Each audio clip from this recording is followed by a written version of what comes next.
Hello students, मैं मनीष शर्मा। आज के इस नए वीडियो में हम बात करेंगे क्लास 9th के चैप्टर दो चरों वाली रैखिक समीकरण।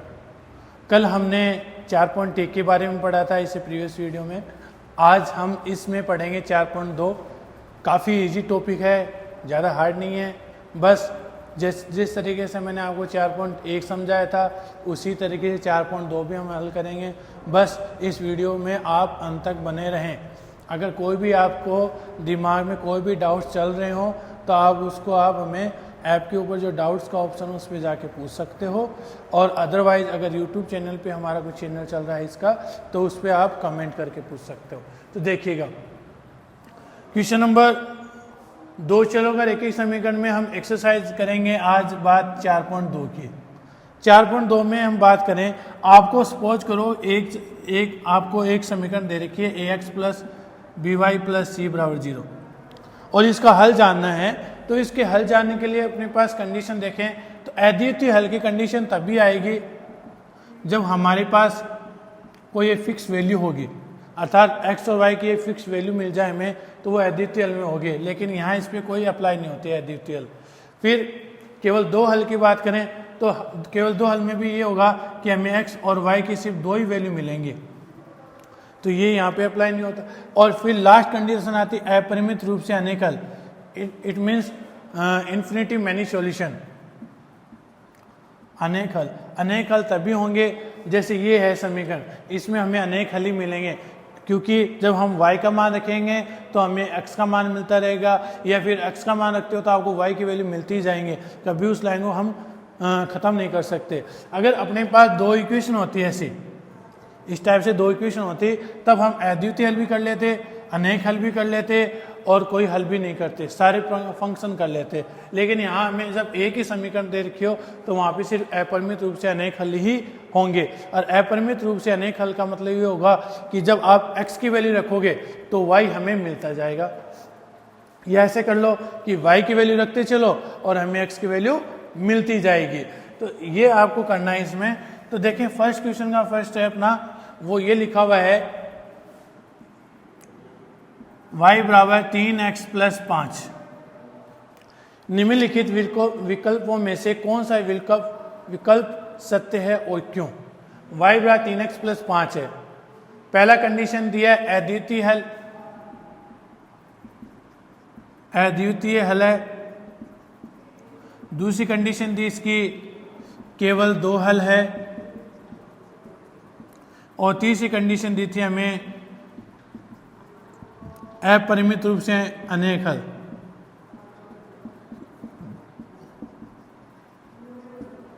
अपरिमित रूप से अनेक हल की बात कर रहा था। तो मैंने बता दिया आपको अद्वितीय हल तो नहीं होगा। क्यों नहीं होगा? क्योंकि हमें जब x और y की कोई फिक्स वैल्यू नहीं मिलती तो अद्वितीय हल नहीं होगा। केवल 2 हल है तो सिर्फ 2 ही पद मिलेंगे, उसमें 2x की या y की वैल्यू मिलेंगे। अब यहाँ देखें तो अपरिमित रूप से अनेक हल होंगे। तीसरा ऑप्शन होगा इसका, अपरिमित रूप से अनेक हल होंगे, क्योंकि जब हम x का मान रखेंगे तो y के मान आते जाएंगे, अर्थात आगे से आगे मान बढ़ते या घटते चलेंगे।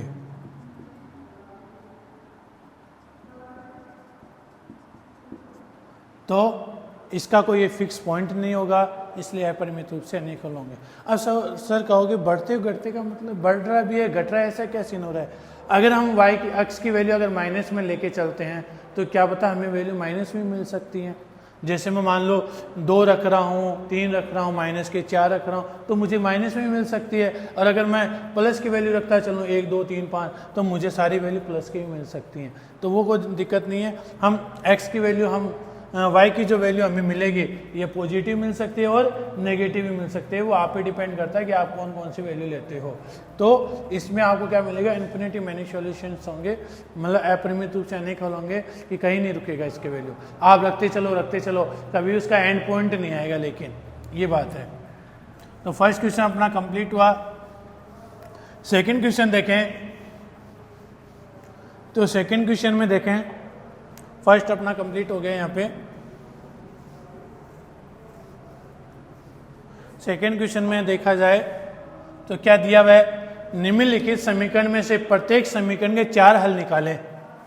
समीकरण देखें, 2x + y = 7, ये है समीकरण। तो हम ऐसा करते हैं, y = 7 - 2x लिख लेते हैं। अब सर आपने y क्यों लिया, x क्यों नहीं लिया? हम चाहे तो x भी ले सकते हैं और y भी ले सकते हैं, वो आप पे डिपेंड करता है कि हमें कैलकुलेशन सबसे इजी किसका मिल रहा है। मुझे y अकेला मिला, किसी में भाग लगाने की जरूरत नहीं पड़ी मेरे को, इसलिए मुझे सबसे इजी पैटर्न y का लगा, तो मैंने y ले लिया। अगर आप 2x लेते y को उधर भेजते तो आपको 2 का बारी बारी में भाग लगाना पड़ता हर नंबर में से, तो ये ले लिया। इसमें आपके 4 पर निकालने हल आएंगे, इन्होंने बोला कि 4 ही निकालने, जबकि इसके हल कैसे होंगे, इन्फिनिटी मैनी सॉल्यूशंस, अपरिमित रूप से अनेक हल होंगे, मतलब कुछ भी इसका नंबर आ सकता है। तो देखें, यदि x = 0 हो तो अगर x की वैल्यू 0 मिले तो y हमें क्या मिलेगा, 7 - 2 × 0, तो y का मान हमें कितना मिला, 7। यदि एक मान मिल गया हमें, अब इसका दूसरा निकाल रहे हैं। यदि x = 1 रखें, x = 1 हो तो y मुझे मिलेगा 7 - 2 × 1, तो 7 - 2 कितना मिला, y की वैल्यू कितनी मिली है मुझे, 5। ऐसे ही तीसरा पॉइंट निकाल लेते हैं, x = 3 हो तो, सॉरी 2 हो तो लिख लेते हैं, x = 2 हो तो y = 7 - 2 × 2, मतलब जहाँ जहाँ आपको x दिखाई दे रहा है वहाँ पे 2 रख दिया मैंने। 7 - 2 दूनी 4, तो y की वैल्यू मुझे कितनी मिली, 3। ठीक है, चलो इसको ब्लॉक में पैक कर देते हैं, जिससे आपको ध्यान इस पे रहेगा ज़्यादा फोकस। अब लास्ट हमें 4 वैल्यू पूछी थी, यदि x = 3 हो तो मैंने देखो 0 रखा है, 1 रखा है, 2 रखा है, क्योंकि मैं सीधी वैल्यू में कुछ भी रख सकता हूँ, लेकिन जब भाग की कंडीशन आती है तो मैं वहाँ पे वही वैल्यू रखूँगा जिसमें भाग जा सकता है। ऐसा नहीं कि हमने कोई भी नंबर ले लिया, 0 अफसर ने तो लिया है 0 1 2, हम भी ऐसे ले लेंगे, जरूरी नहीं है। आप चाहो तो माइनस में ले सकते थे और प्लस की वैल्यू भी ले सकते थे। आप मेरे बोले 3 लिखो, 5 लिखो, 4 लिखो, लेकिन नंबर ऐसा लिखो कि ज़्यादा बड़ा नहीं जाए आपका कैलकुलेशन और छोटे में काम निपट जाए अपना। यदि x = 3 हो तो y = 7 - 3 × 3, तो 7 - 3 दिया 9, तो y की वैल्यू हमें कितनी मिल गई, -2। अब इसे हम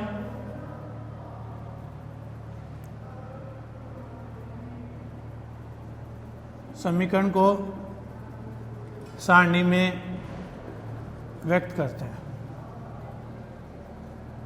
चलो सारणी में व्यक्त कर देते हैं इसको।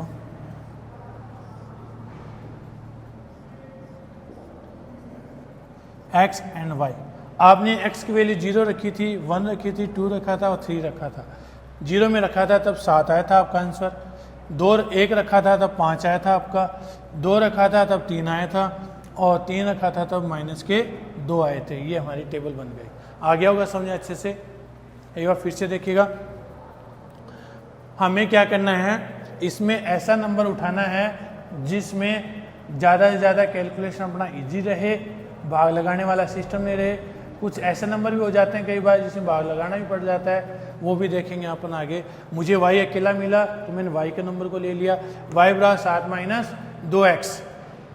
हमने पहले x = 0 रखा, 0 क्यों, 1 2 5 -1 कुछ भी रख सकते हो, मैंने यहाँ पे 0 लिया। x का मान 0 रखा है यहाँ पे, तो 2 × 0 0, क्या रह गया, ओनली 7 रह गया। ठीक है, यदि x = 1 हो तो मैंने इस 2 गुना 1 किया तो 7 माइनस 2, 2 एकम 2, 7 में से 2 गए, कितने बचे? 5 बचे। ठीक है, इसी तरीके से हमने x बराबर 2 रखा, y बराबर 7 माइनस 2 गुना 2, 2 दूनी 4, 7 में से 4 गए, कितने मिले? 3। चौथा देखें, x बराबर 3 रखा आपकी बात, तो 7 माइनस 3 गुना 3, तो 3 तिया 9, 7 प्लस क्या है? 9 माइनस क्या? सबसे बड़ी वैल्यू क्या है? 9 है। लेकिन ऐसी कंडीशन में हम हमेशा घटाते हैं, सब्ट्रैक्ट करते हैं। जब हम घटाएंगे 9 में से 7 2 आएगा, लेकिन किसका आएगा?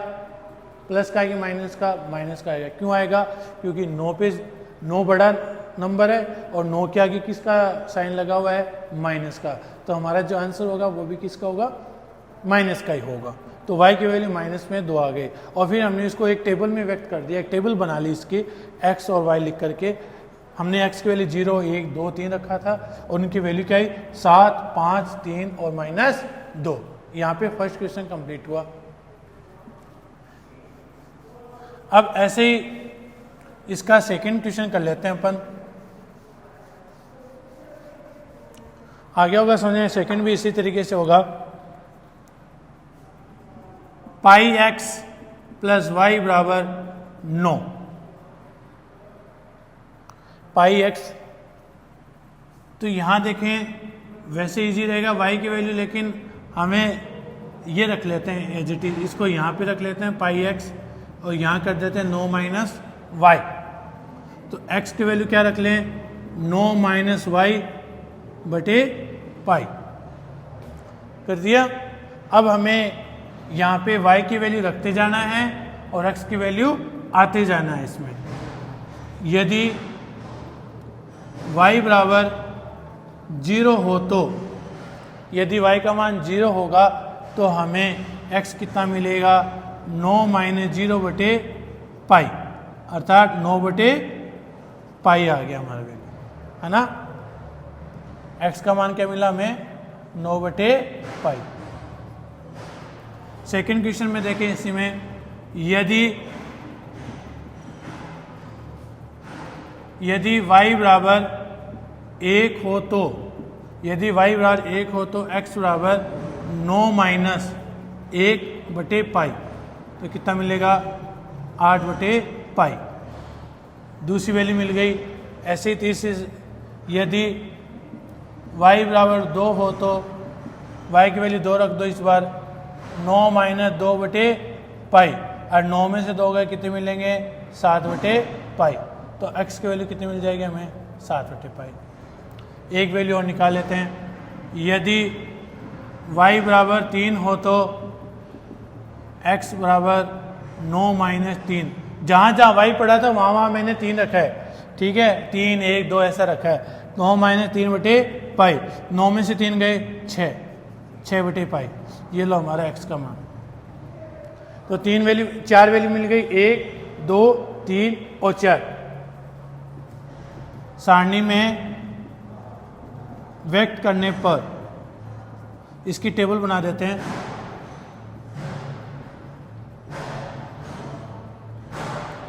x एंड y, x कितना दिखाई दे रहा था? हमने x की वैल्यू, y की वैल्यू क्या रखते गए थे अपन? 0 1 2 3 रखा था। तो हमें x की वैल्यू क्या क्या मिलती गई?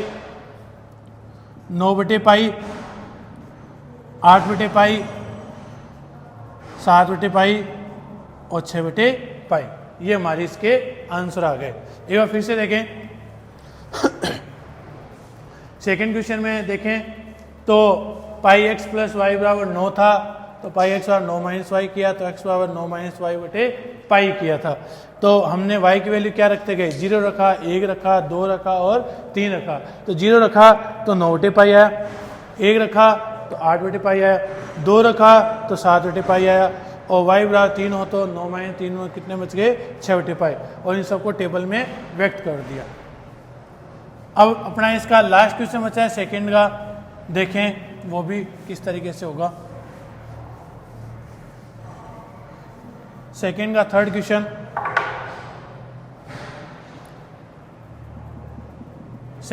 क्वेश्चन, देखें तो x बराबर 4y, x बराबर 4y सीधा पड़ा है। y की वैल्यू रखते जाओ, x की वैल्यू आती जाएगी। यदि y बराबर 0 हो तो 0 भी रख सकते थे, 1 भी रख सकते हो। y बराबर 0 हो तो x बराबर 4 गुना 0, तो हमें x की वैल्यू क्या मिलेगी? 0 मिलेगी। यदि y बराबर 1 हो तो x की वैल्यू क्या मिलेगी? 4 गुना 1 4।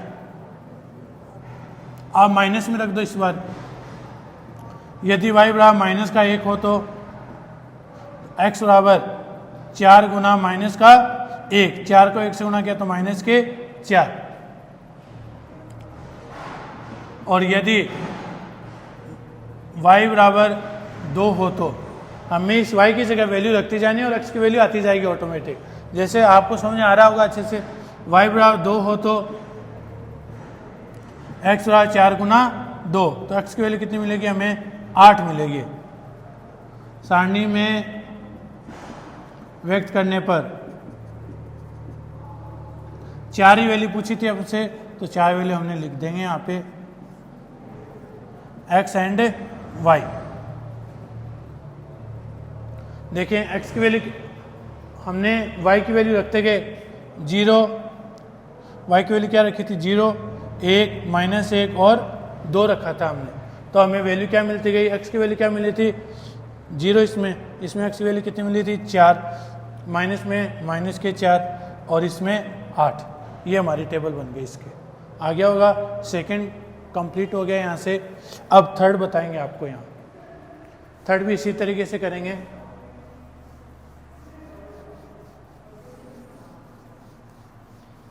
थर्ड देखें तो थर्ड में ये होगा, बताइए कि निम्नलिखित हल में से कौन से समीकरण के हल है या नहीं। क्या दिया आपको ऑप्शन में? आपको यहाँ पे वैल्यू दे रखी है और ये पूछना चाह रहा है इस समीकरण के हल कौन कौन से हैं, कौन सा सही है इसमें से। तो तीसरे का समीकरण 0 और 2 के लिए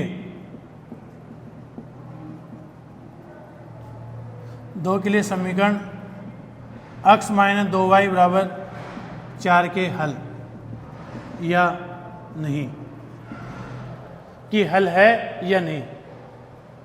तो देखें करना क्या है, x - 2y बराबर 4 है, यहाँ x बराबर 0 है और y बराबर 2 रखने पर, जब हमने x बराबर 0 रखा और y की वैल्यू कितनी रखी? 2 रखी, तो यहाँ है अपने पास 0 - 4 अर्थात -4 बराबर 4, मतलब नॉट इक्वल। -4 आ रहा है और यहाँ पे 4 है, तो LHS नॉट इक्वल RHS। तो 0 और 2 समीकरण x - 2y बराबर 4 के हल नहीं है। समझ आ गया? एक बार फिर से देखें कैसे करना है। एक समझ आ गया तो पूरा सवाल समझ कर लोगे आप।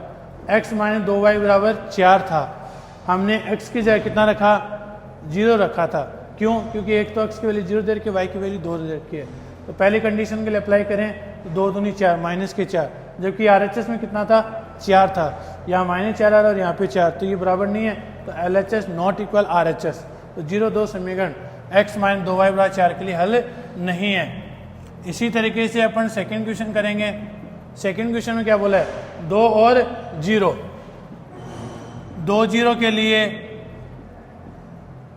समीकरण x - 2y बराबर 4 के हल है या नहीं। सत्यता की जांच कर लेते हैं। x - 2y बराबर 4, x की वैल्यू कितनी रखनी है? 2, x बराबर 2 और y बराबर 0 हो तो ऐसा दिया हुआ ऊपर, तो x की जगह 2 रख दिया, y की जगह 0 रख दिया। 2 तो 2 रह गए यहाँ पे, 2 नॉट इक्वल 4, 2 नॉट इक्वल 4, 4 4 आते तब बराबर होता है। तो LHS नॉट इक्वल RHS, अर्थात 2 0 भी समीकरण के हल नहीं है। इस तरीके से करना है। इसी तरीके से अपन थर्ड क्वेश्चन करेंगे। अब थर्ड क्वेश्चन देखें। अब क्या लेना है थर्ड में? थर्ड में ये लेना है 4 और 0। x की जगह कितना रखेंगे 4, y का मान कितना रखेंगे 0 रखेंगे। तो देखें अब x की जगह 4 रख दो, 4 माइनस 2 गुना y की वैल्यू क्या थी 0, तो 4 रह गया, 4 बराबर 0 4, क्योंकि बराबर में 4 चल रहा था, ठीक है। तो 4 बराबर 4 है, तो LHS बराबर RHS, LHS बराबर RHS। इसका अर्थ ये हुआ कि 4 और 0 समीकरण के हल हैं अपने। समझा? दोबारा देखें, x की जगह 4 रखना, y की जगह 0, x की जगह 4 रखा, y का मान 0 रखा, 4 माइनस 2 गुना 0, 2 को 0 से गुना किया 0, 4 रह गया। 4 बराबर RHS में क्या था 4 था, तो 4 बराबर RHS, जो कि LHS बराबर RHS हो गया। अब अपना फोर्थ क्वेश्चन है, और फोर्थ क्वेश्चन में बोला है कि अंडरूट 2 और 4 अंडरूट 4 ये दिया है। अब इसमें a की वैल्यू तो है अंडरूट 2 और b की वैल्यू y की वैल्यू क्या है 4 अंडरूट 4। हमें इसमें वैल्यू रखते हैं, देखते हैं कि क्या आता है इसका आंसर। x की जगह अंडरूट 2 रखा, 2 गुना 4 अंडरूट 4, अंडरूट 2 4 दूनी 8 और 4 का क्या होता है 2, तो अंडरूट 2 माइनस 16 जो कि 4 के बराबर नहीं है, और 4 के बराबर होता है तो क्या करते हैं अपन यहाँ समीकरण के हल नहीं है, अर्थात अंडरूट 2 और 4 अंडरूट 4 समीकरण के हल नहीं है। LHS not equal RHS। समझ आ गया चौथा पॉइंट भी अपने। अब इसका पांचवा जो कि इसका लास्ट है वो देखें क्या करना है। पांचवे में इस बार पांचवे में रखवाना चाह रहा है 1 और 1 रखवाना चाह रहा है, 1 और 1 रखवाना चाह रहा है, तो x की जगह भी 1 रख देंगे, y की जगह भी 1 रख देंगे, 1 और 1। अब चलो देखते हैं इसका आंसर क्या आता है। 1 माइनस 2 गुना 1, 1 माइनस 2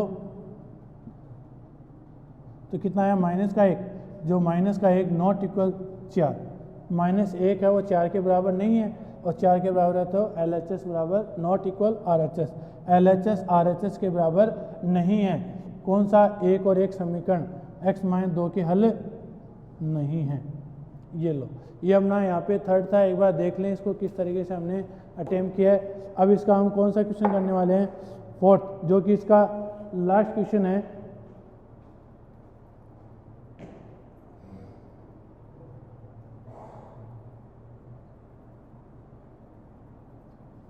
लास्ट क्वेश्चन में अपने से ये पूछा गया है कि k का मान ज्ञात करना है, k का मान ज्ञात कीजिए, k का मान ज्ञात कीजिए जबकि x बराबर 2 और y बराबर माइनस का 1, x बराबर 2 y बराबर माइनस का 1 समीकरण 2x प्लस 3y बराबर k हल है। 2x प्लस 3y बराबर k, x का मान 2, y का मान 1। ये इसका लास्ट क्वेश्चन देखें किस तरीके से करेंगे अपन।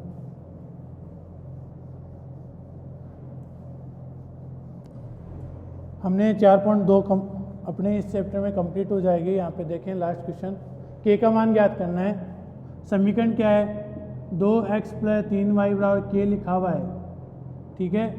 तो x बराबर 2 और y बराबर 1 रखने पर x बराबर 2 रख देंगे, y बराबर 1 रख देते हैं, तो 2 गुना 2 3 गुना 1 बराबर k, 2 दूनी 4 प्लस 3 एकम 3, तो k का मान हमें कितना मिला यहाँ पे 7 मिला। ये हमारा आंसर आ गया। फिर से देखें, 2x प्लस 3y बराबर k, x की जगह 2 रखना था, y की जगह 1 रखना था, तो 2 दूनी 4 और y की जगह 1, 3 एकम 3, तो 4 प्लस 3 कितने हो गए 7। यहाँ पे अपने एक्सरसाइज जो 4.2 है वो यहाँ कंप्लीट हो गई है। नेक्स्ट वीडियो में हम बात करेंगे एक्सरसाइज 4.3 की। तब तक के लिए धन्यवाद।